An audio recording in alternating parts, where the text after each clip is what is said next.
রহমাতুল্লাহ ওয়া আপনারা তো জানেন না এই যৌবন বয়সের হিসাব আল্লাহর খাতায় লেখা থাকবে, আল্লাহ ভালোভাবে নিবে।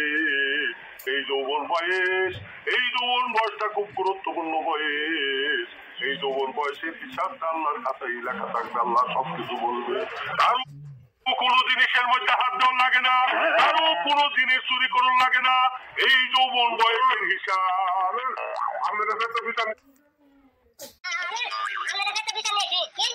আমার সাথে কোনো কথা কইলে আমি সুরে সুরে না কইলে আমি এই দিকে আমি নেই না। সুরে করতে দেবো। হ্যাঁ, আসসালামু আলাইকুম বুজুর্গ। ওয়ালাইকুম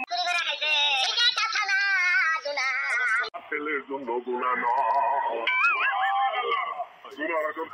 ছেলের জন্য গুনাহ না। ওয়ালাইকুম আসসালাম। আমি যে কথা বলতেছিলাম কারো কোনো জিনিস আনন্দ লাগে না, আমাকে দাওয়াত দিলে সুরে সুরে দাওয়াত না দিলে আমি এই দাওয়াত গ্রহণ করি না। ওয়ালাইকুম আসসালাম। তাইলে আমি সন্ধ্যা শুনে তোমার বাচ্চা দাওয়াত খাবো। তা আমার একটা কথা তুমি শুনো, তোমাকে সুরে সুরে বলে তুমি ওই সুরে সুরে শুনে আমাকে সুরে সুরে দাওয়াত দিবা, ওই দাওয়াত আমি গ্রহণ করে নিব।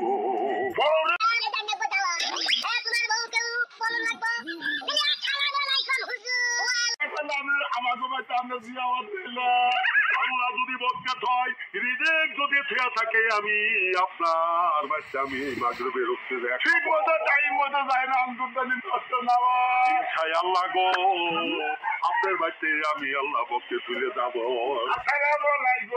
ওয়ালাইকুম আসসালাম রহমাতুল্লাহ ওয়া বারাকাতুহু। আর তোমরা তো ওই ধর্মের পথে চলবা যুবক ভাইরা।